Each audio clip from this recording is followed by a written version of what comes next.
Truthspresso episode 117. Face it, we all would rather sleep in this morning. That's why God gave us espresso, to kickstart our zombified corpses into hyperdrive. And now, giving your mind and soul the morning shot of truth it craves. This is Truthspresso with Daniel Minnick.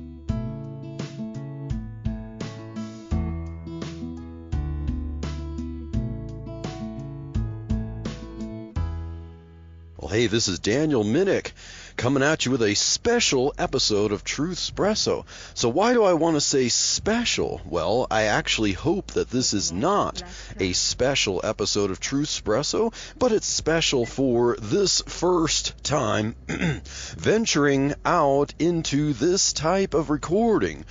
And so why do I say it's special? Because I'm actually in Studio 2 for Truthspresso. So what is Studio 2? Well, Studio 1 is the standard microphone setup that I have in my house, and Studio 2 is actually my car. So why would I be recording an episode of Truthspresso in my car? Well, that is because I am driving to work, and I figured I'm a very busy parent, a very busy father, husband, and father of 4 children, and I would like to crank out some more content. And one way to do this is to record an episode of Truthspresso while driving to work. And so this is an express edition of Truthspresso, and so I'm hoping that recording episodes while I'm commuting to work or from work to home would be a special edition series of Truthspresso called Truthspresso Express. Excuse me. It's like morning allergies going on here. And so what does that mean for the series of Express for Truthspresso? Well, that means that I'm not going to be able to have notes in front of me, so that means I'm not going to be able to cite things. I can only go off from memory, so sometimes I might read a news article and just reminisce on what I read and comment on it, but I'm not going to be able to cite it very well unless I put it in the show notes afterwards. But I'm not going to be able to cite it as I'm speaking. And another thing is that if I recall some Bible verses, I will only say a reference if I happen to remember the reference off the top of my head. And so I might say somewhere in one of Paul's epistles, or I might remember the book but not the chapter and verse, or so on, just like you might if you're driving to work and you're trying to record an episode of a podcast. And so, what do I want to talk about for this first express edition of Truthspresso? Well, there was a friend on Facebook who asked a question about fatherhood. You see, this person, this friend on Facebook who runs a group for various different kinds of Christians, or Roman Catholic, Orthodox, and Protestant dialoguing and debate. He's a single guy. He's a little older than I am, and he asked a question because he seems to express that he wants to get married and have lots of children, and so he asked the question about what is involved in fatherhood, how he should prepare for that. And so I decided to give an answer, and I'm going to kind of use that answer that I gave for this episode to advise any of you singles out there if you're looking to get married, especially for you singles who are looking to get married and hope to be a father one day.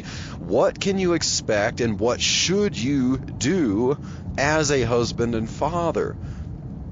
And I hope also that this episode can be directed, can be useful toward fathers also, because a lot of us fathers really have a lot to learn, and As a father of 4 kids, I in no way say that I am an expert. In fact, I would say that I am one who suffers a lot from imposter syndrome. And so, some people might think, whoa, you're a father of 4. You've been married for 12 years as of the recording of this episode. And yet I still feel incompetent, say, to start a podcast about being a father. It's just something that I don't feel equipped to talk about in depth on a regular basis, as if I'm an expert on what it means to be a father. But I can give some nuggets of truth and experience now and then, and so that's what this episode will be.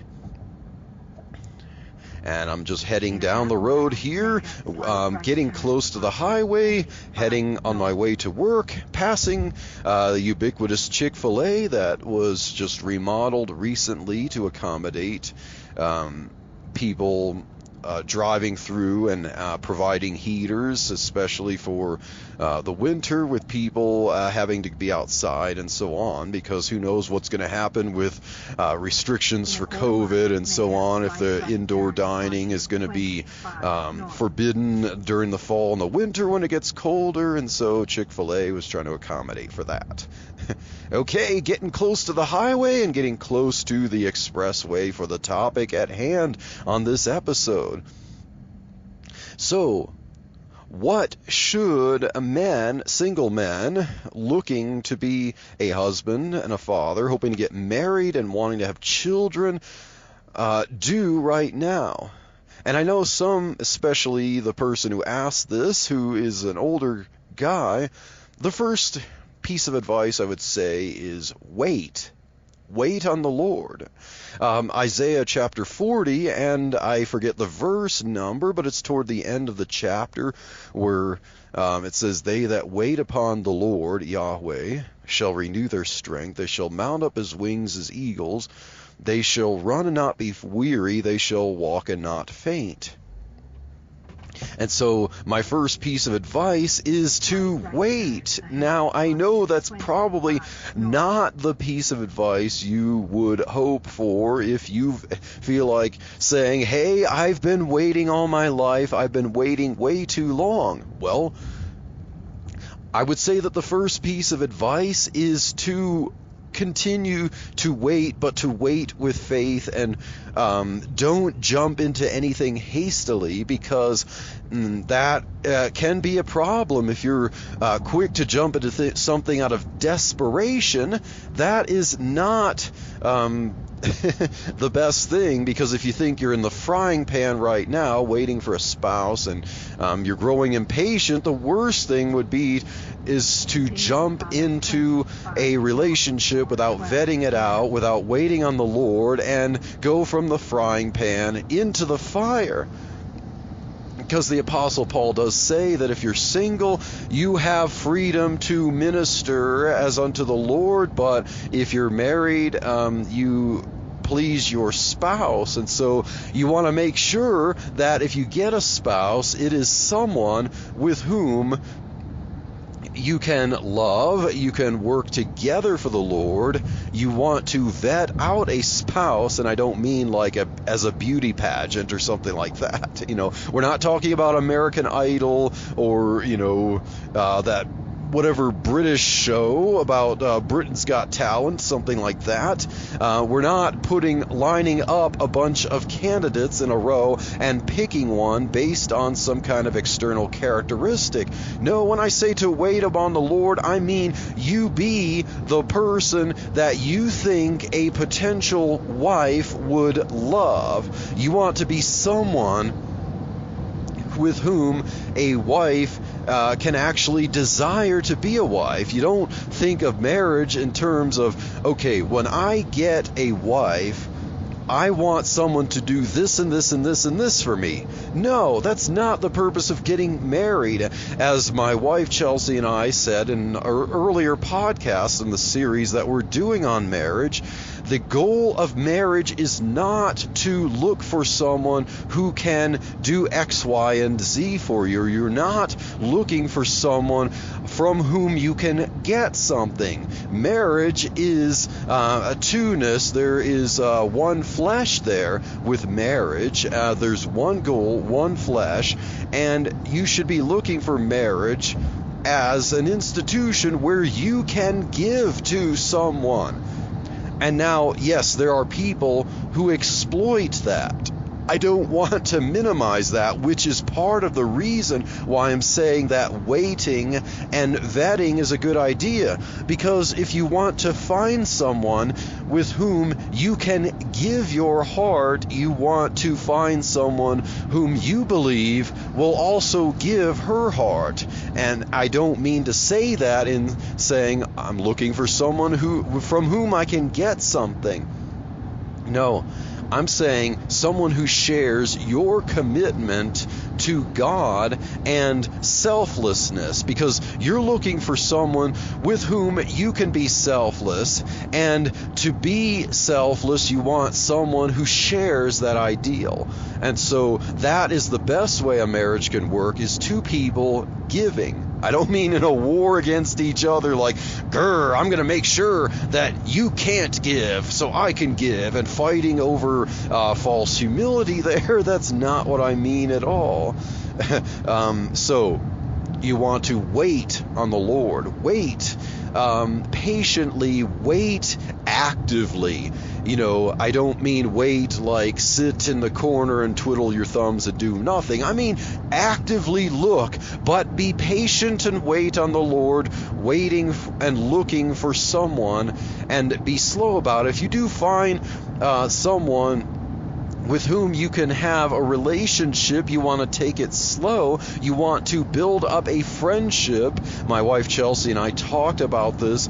Build up a friendship that is not focused on romance, that is not focused on trying to find ways to be alone and sneak away. I'm not imposing some kind of hyper-fundamentalist standards here for some kind of Christian college. That's not what I'm talking about here. I just mean that your focus is not to find ways to be alone so that you could focus on how lovey-dovey and get really filled up with emotions and butterflies and stuff. You've got to build and focus on a friendship relationship first, because that's how you get to know someone. You get to know someone, what's their favorite color, what are their likes and their dislikes, what are their strengths and weaknesses, what are their challenges. You don't go for that satisfaction of feeling romance with someone with whom you have not yet made a commitment. Now, that's my standard. It's not scripture. It's just my counseling advice to avoid getting burned. And so wait patiently. And now, let's say that you have found the one in whom your heart desires. You have found someone who can be your spouse forever, because the commitment is for life. So you found someone, you've gotten married, and you have the desire to have children. And of course, that's one of those things that you should talk about before you get married. There should be no shock that once you get married to your wife, and then once you're married, tell her, I don't want to have kids, when she asks how many kids you want to have. This is something that you should talk about beforehand and make sure that you're both on the same page long before you're married. Okay, no surprises like this, no shocks, no hook, no bait and hook here. We're not hooking a wife and then putting her into submission to something that she totally did not expect. So now, with that aside, once you've found a spouse, I would highly advise you to work So first point is to wait. And now second point is when you're married, and of course, still as you're preparing to get married, or even as you're in this waiting phase, you want to be aware of this point. You need to be willing husbands, men, would-be fathers. You need to be willing to work. And by work, I certainly do mean be a provider. Now, your wife could be also someone who earns money, who works a job, but as men, you should really think of yourselves as the primary breadwinner, the primary one who earns the money to take care of the family. It may be perfectly that both of you earn incomes. I'm not some hyper complementarian that says that only the husband can work and the wife is forbidden to work. Not at all. If it's possible, and if it's something that you two agree upon, without in any way burdening the other or burdening your wife, husband, your wife can work, but you also have to recognize the dynamics and the differences in gender, the biological differences that would necessitate changes to that when your wife expects a child, because your wife can't just work up to birth and then pop out a baby and then go right back to work. That's why I say that you, husband, should be the primary provider for the home. And if you want to have more kids, how much more you've got to be the primary provider for the home, because there will be times, most likely, where the natural biological differences necessitate that you could end up being the sole provider. So you should be willing to work at all costs, to provide for the family, potentially being the sole breadwinner, depending on if you have children. And of course, children are mouths to feed. They require sustenance. They require your work. And so, and yes, children, especially when they're younger and when, as you raise them in the nurture and admonition of the Lord, you've got to teach them how to be mature as they grow up, but you need to accommodate the fact that when they're little tykes, they will be naturally very self-centered. The world, especially as a toddler, the world revolves around you. And as a parent, that can pose a challenge, but you have to accept that. You have to recognize that. You have to deal with that. And so the time then, as you work as a father, you have to realize that any selfish impulse that you ever had throughout your life as a child, as a young adult, as a single young adult seeking pleasure, seeking comfort, seeking to enjoy adult life with your only responsibility being to work for yourself. Well, now you need to shed that. You need to understand that you're working for other people, and so be prepared to shed any selfish impulse you have and you've ever had, and realize that your life is now your wife's, as the Apostle Paul says in 1 Corinthians chapter 7, that the husband doesn't have power over his body, but the wife. And so now you belong to your wife and you belong to your kids, and you are both the provider and a selfless provider. And so if the situation demands work, you work. And husbands, forget what you might have seen from the old sitcoms, even in the 1950s or 1940s. I'm thinking of things like The Honeymooners and like Ralph Cramden, as he gets home from work and as he situates himself on the easy chair, and he pulls out the newspaper and he starts reading, and he says, Honey, where is dinner ready yet? That may be good for comedy, but it's not good for real life. Husbands, you need to work, and by work I do not. I certainly do mean your job providing, but work is not limited to that. Work means all the time. And I don't necessarily mean that you seek out work if it's not necessary, but I do mean you need to realize what is necessary, and that is helping out your wife. If your wife is a stay-at-home mom taking care of the kids, you need to recognize how draining and busy that is. You try being with the kids even for a few hours and you realize how exhausting that can be. Imagine a full day.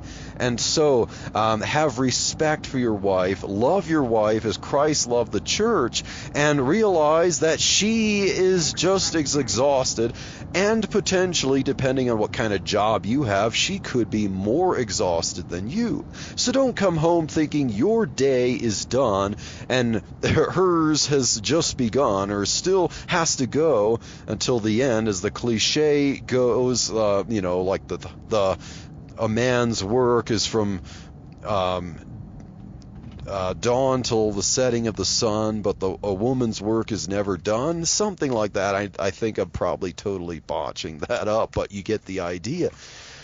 Recognize that she's busy from morning till night, taking care of the kids, making lunch for them, making dinner for them, cleaning the house, whatnot. And so I say that once you set your foot in the house, and don't dawdle around as you finish up work, don't try to waste time getting to home later. You get yourself in gear and you get yourself home as soon as you're done with work. And then once you set foot in the door, love your wife, hug her, hug your kids, if they're older, or take the baby, rock the baby, do what you can, help with dinner if she's still cooking,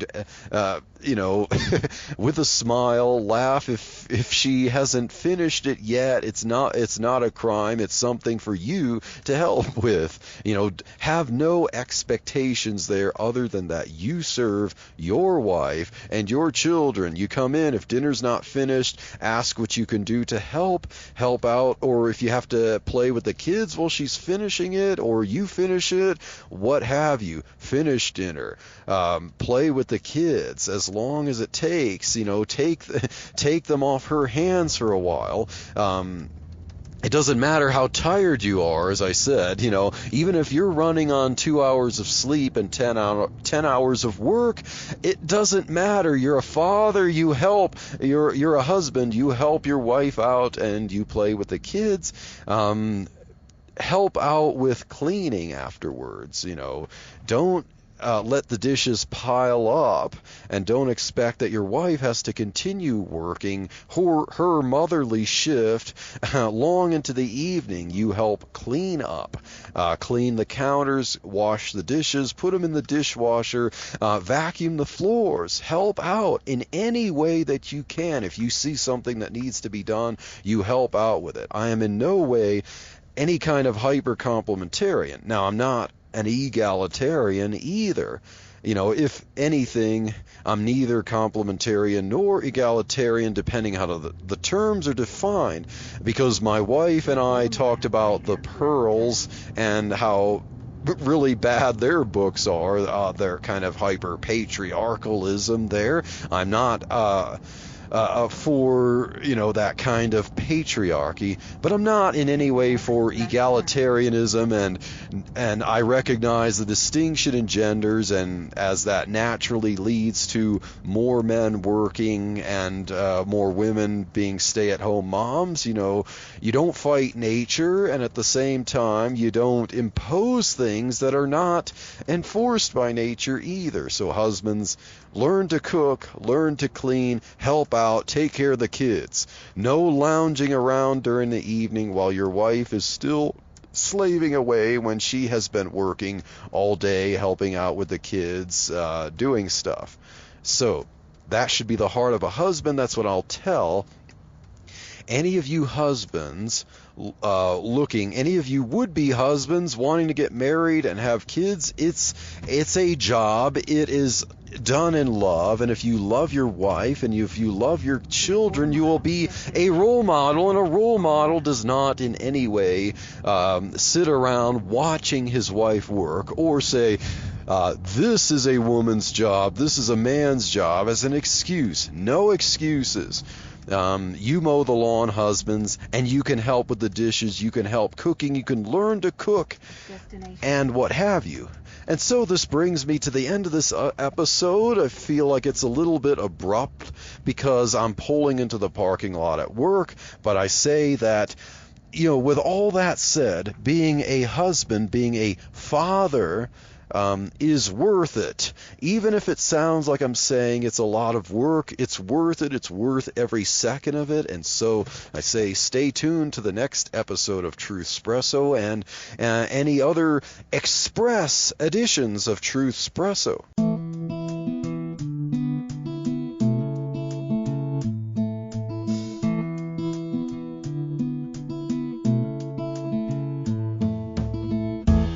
Thank you for waking up with Truthspresso. Good morning, and God bless your day. Hey friends, Daniel Minnick here again. If you liked waking up to this episode of Truthspresso, I would really appreciate it if you would rate it on Apple Podcasts, Stitcher, or whatever application you use to listen to Truthspresso.